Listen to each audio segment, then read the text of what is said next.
दोस्तों नमस्कार। आज वर्ल्ड बाइसिकल डे है और हम बूढ़ा तालाब के सामने में हैं और एक साइकिल की दुकान में हम आए हुए हैं। पता लगाएंगे कि साइकिल का जो आज सिनेरियो है वो कैसा है, कितना बदला है। तो आइए हम चलते हैं सीधा। ये देख रहे हैं आप पूरी साइकिल का जो खुमार है। आजकल बच्चों की साइकिल भी जो है किस किस तरह की नई नई वैरायटी की आ चुकी है और हमारे ज़माने में इतना था तो कुछ था भी नहीं। और सीधा प्रोपराइटर से बात करेंगे। राघवेंद्र जी बैठे हुए हैं यहाँ पे। भाई साहब बहुत बहुत नमस्कार। पहले तो आपको वर्ल्ड साइकिल डे की बहुत बहुत बधाइयाँ। धन्यवाद आप सभी को। मैं तो कहूँगा कि सारे लोगों को वर्ल्ड बाइसिकल डे की शुभकामनाएं और अधिक से अधिक लोग साइकिलिंग करें तो वो ज़्यादा बेटर है पर्यावरण के लिहाज से। राघवेंद्र जी, जैसे हम जानते हैं कि आपने अपने जीवन के 1.5 दशक मीडिया में दिए हैं और उसके बाद अचानक से ये फील्ड में कैसे आपका आना हो गया भाई? ये हुआ है साइकिल की वजह से ही।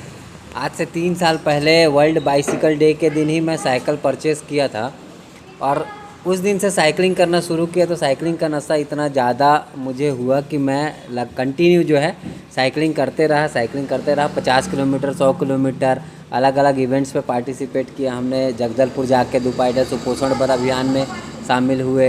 गौरेला पेंड्रा मरवाही जिला बना तब वहाँ पे इवेंट्स हुआ, वहाँ पे शामिल हुए। और दूसरे जो साइकिलिंग इवेंट्स होते रहते हैं उसमें कंटिन्यू पार्टिसिपेट करते रहता हूँ। और साइकिलिंग मेरे लिए इतना फ़ायदेमंद है, मेरे लिए क्या सभी लोगों के लिए फ़ायदेमंद है। मैं अपना उदाहरण दे के बताऊँगा आपको कि मैं जब उस समय लॉकडाउन लगा था, लगभग मेरा वज़न 6-7 किलो बढ़ गया था। मतलब मैं 71 किलो का वेट हो गया था। मुझे लगा कि यार खा के हम ज़्यादा मोटे होते जा रहे हैं, साइकिलिंग करना चाहिए, बेस्ट होगा।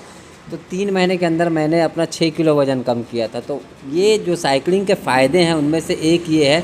दूसरा बात मैं कहूँगा कि इससे पर्यावरण को भी बहुत फ़ायदा है। अगर हम अपनी छोटे छोटे काम काज अगर साइकिल से निपटाएं तो स्वाभाविक है कि पॉल्यूशन कम होगा और कहीं ना कहीं एनवायरनमेंट के लिए भी बहुत फ़ायदेमंद होगा और हमारी सेहत के लिए तो है ही। क्योंकि हम आजकल रोज़ाना ऐसी चीज़ें खा रहे हैं जो मोटापा बढ़ाने में कहीं ना कहीं एक तरीके से मोटापा बहुत ज़्यादा बढ़ता है। तो साइकिलिंग से ही उसको दूर किया जा सकता है और पर्यावरण को भी बचाया जा सकता है। साइकिल में भी बहुत प्रयोग हुए हैं, टेक्नोलॉजी बदली है, अब लाखों तक साइकिल पहुंचने लगी है। इस चीज़ों को आप समझाइए।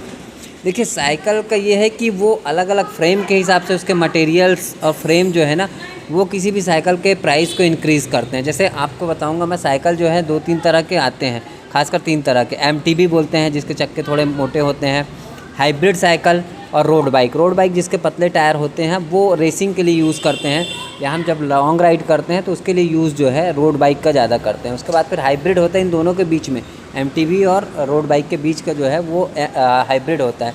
वो आपका सिटी राइड के लिए अच्छा रहता है। जैसे रायपुर की सड़कें हैं यहाँ, इसमें चलने के लिए हाइब्रिड साइकिल्स बेस्ट हैं। तो इस तरीके से 3 तरह के साइकिल होते हैं और फ्रेम की क्वालिटी भी 3 तरह की होती है। एक होती है हाई-टेन स्टील की जो है, तो स्टील का मटेरियल जो है वो सस्ता आता है। फिर आता है आपका एल्यूमिनियम अलॉय का, ये थोड़े से महंगे साइकिल्स में आते हैं। और इससे भी जो बेटर होता है वो कार्बन फ्रेम में साइकिल आता है। वो आपका कम से कम 70-80 हज़ार से ऊपर के जो साइकिल होते हैं वो कार्बन फ्रेम से बने होते हैं और वो बहुत ज़्यादा लाइट वेट होते हैं। मतलब आप यकीन नहीं करेंगे 7 किलो 7.5 किलो का साइकिल होता है जिसको आप एक उंगली में उठा सकते हैं और उसके सारे पार्ट्स जो हैं कार्बन के बने होते हैं। तो इस कारण से उसके पार्ट्स जो है महंगे भी आते हैं। और साइकिल इसीलिए कोई 1.25 लाख रुपए का साइकिल यूज़ कर रहा है, कोई 1.5 लाख रुपए का साइकिल यूज़ कर रहा है। रायपुर शहर में ही लाखों रुपए का साइकिल लोग चलाने वाले हैं, इतना साइकिलिंग के दीवाने हैं।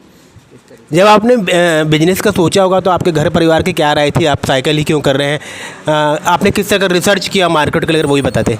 हाँ ये तो सही बात है क्योंकि 15 साल मीडिया को देने के बाद मैंने जो है फील्ड चेंज करने का सोचा। ये अपने आप में एक चैलेंजिंग था कि घर वालों को कन्विंस करना सबसे बड़ा मुश्किल काम था क्योंकि बीवी को समझाना था, माताजी को समझाना था। तो ये मगर मैंने तय कर लिया था कि अब एक दूसरा काम करना है क्योंकि काफ़ी साल हमने मीडिया को दिया है लेकिन मीडिया में जो परिस्थितियां हैं वो बदली हैं और बहुत ज़्यादा चैलेंजिंग नहीं रहा। मतलब मैं आपको साफ कहूँगा तो आपको करने के लिए बहुत कुछ ज़्यादा नहीं मिल रहा है, आप अपनी पसंद की खबरें नहीं चला सकते। और मैं जब इस लाइन में आया था 15 साल पहले तो ये सोच के आया था कि ऐसी खबरें, समाज की जो खबरें होती हैं जो जिसको लोग छुपाना चाहते हैं उन खबरों को हम दिखाना चाहते हैं। लेकिन आज परिस्थितियाँ बदले जिसके कारण से अब बहुत ज़्यादा वो रहा नहीं। तो मैं सोचा कि चलो एक बार फील्ड जो है चेंज कर लेते हैं। और ये मैं चूँकि साइकिलिंग कर रहा था, साइकिलिंग मुझे पसंद आ गया था, पैशन में शामिल हो गया था, इसलिए मैंने सोचा कि चलो यही काम करके देखते हैं। जैसे मैंने कहीं सुना है कि भाई लोग शादी करेंगे और बच्चे तो होंगे या साइकिल तो बिकेंगी, ये इससे आप कितने प्रभावित हैं? नहीं मैं आपको बताऊं ये इंटरेस्टिंग है। मेरे बड़े भैया हैं वो बोले कि यार तेरे को खोलना ही है शोरूम तो तू बाइक का शोरूम खोल ले, साइकिल का क्यों? तो मैं अब एक्सप्लेन, कई लोगों ने कहा कि भाई साइकिल का क्रेज़ तो घटते जा रहा है, कौन ख़रीदेगा, बिजनेस कैसे होगा? तो मेरा ये कहना है कि भाई लोग ना तो शादी करना छोड़ेंगे और ना ही लोग बच्चे पैदा करना छोड़ेंगे, और बच्चों के लिए लोग साइकिल ख़रीदते ही हैं। मतलब इवन अपने बचपन का मैं बताऊं आपको कि जब हम लोग छोटे थे तो साइकिल का इतना दीवानगी था कि जब पहली बार हम लोग बिलासपुर के पास टेंगनमाड़ा करके हमारा छोटा सा गांव है, वहाँ रहते थे, और ये बात होगी आज से कम 27-28 साल पहले की ही बात होगी, 10 साल के रहे होंगे हम लोग। हमारे लिए साइकिल बिलासपुर से ख़रीद के ले आया रात को ट्रेन में। ट्रेन आती थी रात को 9:30-10 बजे, और गांव में चूँकि अंधेरा हो जाता है, रात को हम साइकिल चला नहीं सकते थे। मैं और मेरा छोटा भाई शैलेंद्र, दोनों भाई रात भर जागते रहे। आपको सच बात बताऊं, मतलब पूरी रात हम लोग सोए नहीं थे, सुबह कब होगा तो साइकिल चलाएंगे करके। तो मतलब सुबह 4 बजे ना तो हम लोग दोनों साइकिल लेके अंधेरे में ही निकल गए कि अब तो 4 बज गया, अब तो घर वाले नहीं डांटेंगे करके। मतलब ऐसा मुझे लगता है कि हर बच्चे के साथ ना साइकिलिंग को लेकर उसका एक पहला कहा जाए कि खिलौना या सड़क पे दौड़ने का जो उसके लिए है कि वो सड़क पे से जो लोगों की मोहब्बत होती है, गति से, स्पीड से जो मोहब्बत है, वो लोगों को साइकिल से मिलता है। बाद में वो मोटरसाइकिल और कार और उन चीज़ों में कन्वर्ट होता है, लेकिन पहली मोहब्बत तो बाइसिकल है, जो आपको जो है सड़क पे तेज़ स्पीड जो है उससे आपका परिचय कराती है। तो इस तरीके का अनुभव सभी लोगों का जो है वो रहता ही है। अच्छा, अगर हम ये सोचें कि भाई दिन में कितने किलोमीटर की अपन साइकिल राइड करें तो हम फुल हेल्थ, हमारी हेल्थ अच्छी रहेगी, कम से कम कितना, मिनिमम कितना किलोमीटर चलानी चाहिए? मिनिमम 10 किलोमीटर अगर आदमी राइड करता है ना, तो आपको मान के चलिए कि आपको हार्ट की बीमारी, आपको डायबिटीज़ की बीमारी, ये 2 बड़ी बीमारी जो है इससे दूर रह सकते हैं। क्योंकि अगर आप 40 मिनट देते हैं साइकिलिंग को ना, तो मान के चलिए आपके स्वस्थ रहने के और इन बीमारियों के दूर रहने के आपसे बहुत ज़्यादा संभावना बढ़ जाती है। अगर जो लोग इवन डायबिटीज़ के पेशेंट भी हैं, अगर वो भी अगर 40 मिनट साइकिलिंग कर लें तो दावा है कि पक्का उनका जो है शुगर का लेवल जो है वो कम होगा। तो मतलब इतना ज़्यादा फ़ायदेमंद है साइकिलिंग जो है। एक आखिरी सवाल, एक कोरोना से पहले और कोरोना के बाद वाला जो मामला है, कितनी अवेयरनेस लोगों में आई होगी, और क्या लगता है आपको साइकिल कारोबार कोरोना से पहले और अभी कितना फ़र्क आया होगा? कोरोना आने के बाद लोगों में जागरूकता तो आई है, क्योंकि सेहत को लेकर लोगों को समझ में आया भाई कि जो स्वस्थ आदमी है अगर हॉस्पिटल नहीं जा रहा है तो अपना लाखों रुपए वो बचा ले रहा है। कोरोना के समय जो लोग हॉस्पिटलाइज्ड हुए हैं, लाखों रुपए में बिल आए हैं।